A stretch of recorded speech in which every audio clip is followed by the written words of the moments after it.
want all your slabs, and somebody, your neighbor, you know, broke and wants some wood, and he says, man, can I go over there and get what you threw scrap? And you say, heck yeah, brother, have at it. And he marches his happy butt over here and jumps in there, and there's nothing salvageable, okay? That's what you want. You want that neighbor to be as disappointed as possible. Welcome to... So today's video is about my approach to getting what I want out of a larger timber. A systematic approach, if you will. A methodology of sorts. Dun, dun, dun. This is about the biggest, nastiest, awkward log I've ever put on this thing. It took the excavator to even set it, took the tractor, and then I just had to kind of work it up to its current position. It's in the middle here, it's about 30 inches. So this kind of gives you a general layout of the log in particular. It's 18.6 from end to end. Halfway is about 9 foot. And I'll explain to you here in a second why I put 9 here. It's 13.5 from the center pith to the edge on that end, 19.5 inches on this end. And so what my main goal is getting is 2x and 2x12s and then 1x. And what I'll do is I'll work my way down. And when I get a 1x, let's say I get a 6 inch or a 6 foot 1x6, or I can cut out of this and it's 9 foot long. That's fine. That's good because you can stack them end to end, butt to butt, when you're stacking this stuff. So as long as you keep the same thicknesses, typically you'll have enough to work with when it comes time to stickering and drying.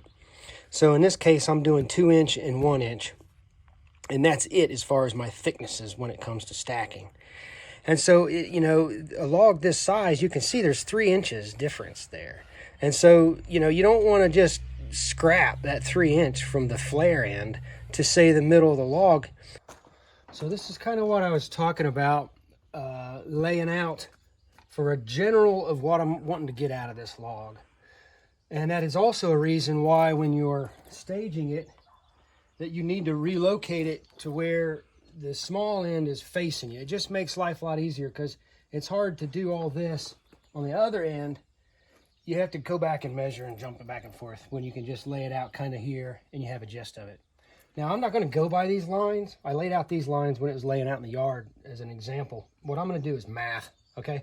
So I'm going to come in here and get what I can get, and then off that cut, base everything else that way, and then clean this up or clean that up, and then base everything off this way.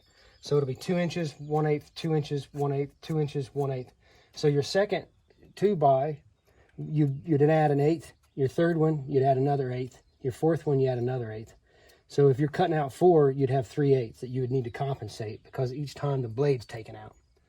And you can do that different ways. I just found that was the quickest and most precise. And once you do it for a while, you wrap your head around it, and you can make a schedule. So I'm working on getting as many 2x12s as I can get out of this log. And so what I'm going to do is I'm going to make a schedule. Like at number 8, I take out this much. You know, at number 9, I take out this much. That way I can just glance at it because some of my cants might be 18 deep or something. And there's only so much in the throat as well. So that's going to hinder me as far as how many 2x12s I can take out in one run, so to speak. Now, what I was talking about previously on my little board drawing is like if I come in right here to get these guys, which I'm going to resaw, and I'll show you how to my little jig for resawing later. What I'm going to do is end up with like 5 inches down at the other end, and it's huge. And then that means I can't even lift it. I'm throwing that away. I'm burning it. Poplar, it makes horrible firewood, so it's pretty much scrap, you know. So good kindling, horrible firewood. So what I'm going to do is I'm going to make my first cut here at 0, or maybe even a little bit higher. Now, granted, I'm cutting into a lot of bark, and it's going to dull my blade better, but what that's going to do is that's going to give me about 2 or 3 boards that I can use halfway through that log, so I don't scrap the whole flare of the log, especially with this guy, because it's, you know, 18 feet long, so you're going to have a lot. Now, if you had an 8-foot log, probably not worth it, you know. Start where you can cut, slap it, throw it away, you know. But a log this size, we're going to see what we can get out of it. Before you start, you really want to make sure that you center your pith on your first cut. Okay, what that's going to do is establish a baseline, best case scenario, from both piths It's going to give you the truest grain in each board, and you're going to end up with less scrap. Now, this is the kicker, ladies and gentlemen. Make sure you lower that log leveler, because if I flip this sucker and I forget, which I have, one whole 2x6 will be shot. It'll be a wedge. So once I make this initial cuts, and once I get down to where I can no longer get any salvageable wood, right? I'm gonna bring this down to here. I have to drop that sucker and then work off it. So this is what I'm talking about. This is 9 foot right here. And we got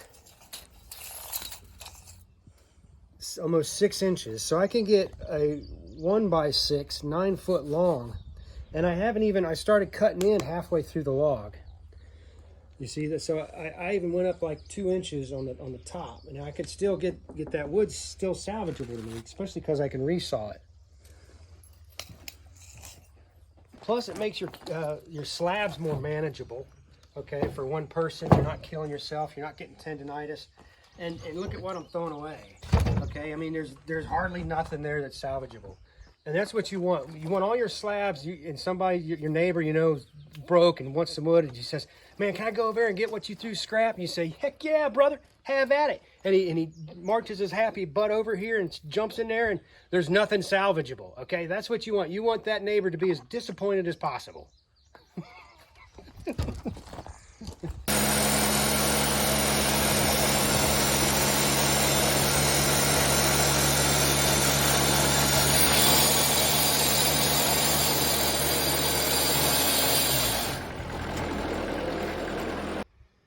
So now I'm changing gears. I got my couple 1x, and now it's starting to get into enough meat down here to where I can get a few random 2x, because I want some 2x2s for framing.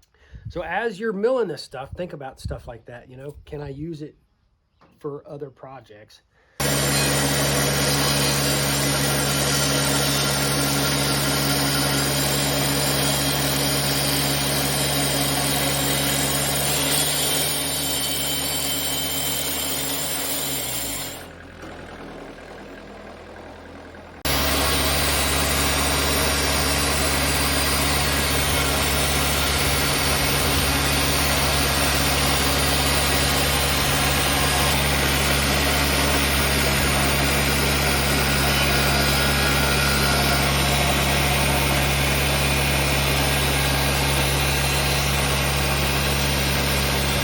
I got what I wanted slab-wise out of this top.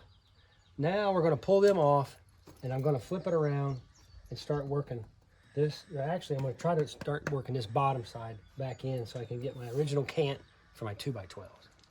We've managed to flip it we've still got our digits. So now it is what it is. I lowered my front log leveler.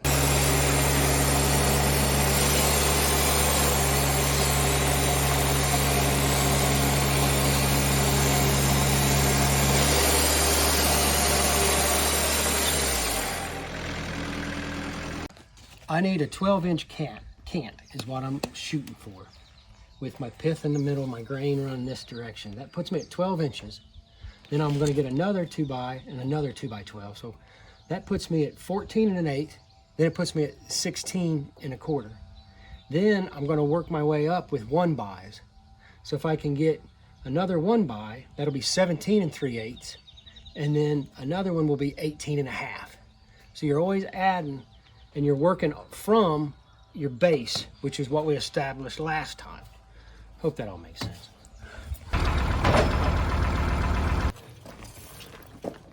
I have to compensate for my miscut when I split the logs on the bottom, and that's about 1 inch. So I want to take that schedule that I made right here, and I'm going to look at number 6, because there's 6. 1, 2, 3, 4, 5, 6. That gives me 12 5/8.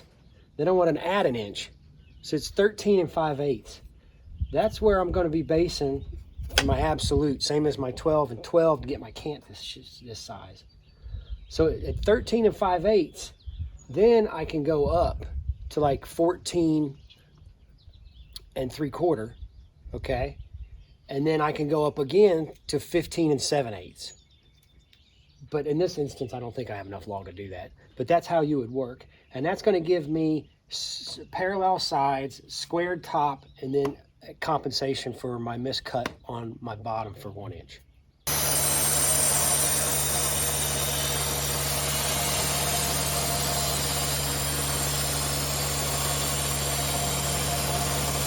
Well, you finally got your cant. You got a square bottom, square sides, a jacked up top, which you've compensated for.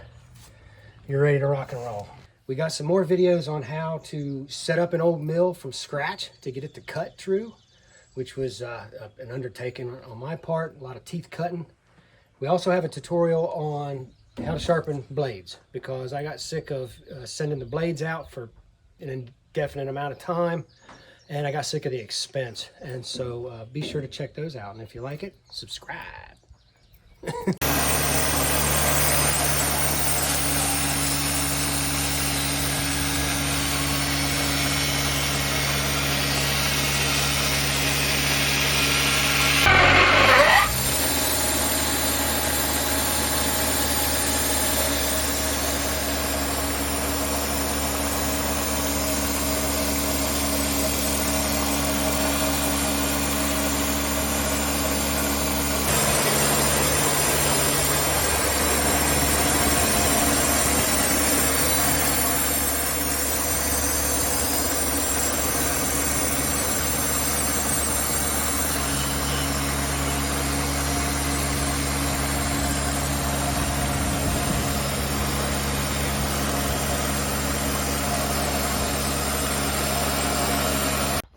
We're all finished up with main cutting.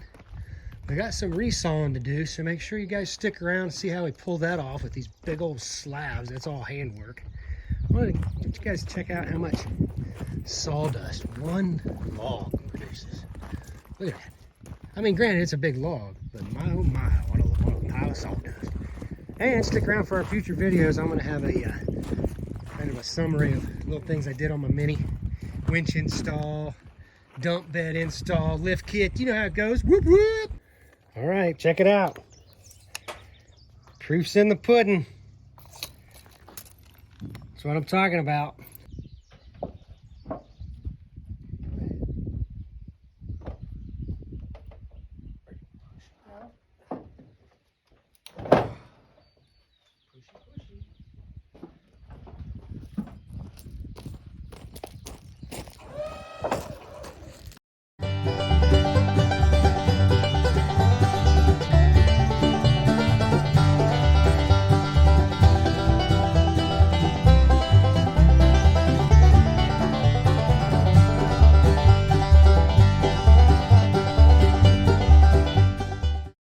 All right, to sum it up, we got 7 full-size 2x12s, 18.5 feet long. We got 3 2x10s, 18.5 feet long.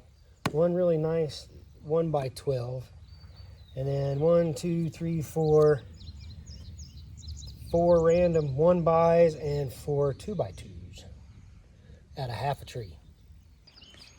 There you go, folks. Hope you enjoyed it. Be safe out there. Enjoy your milling. Hope you get as much out of it as I do. 1 down, only 10 more to go.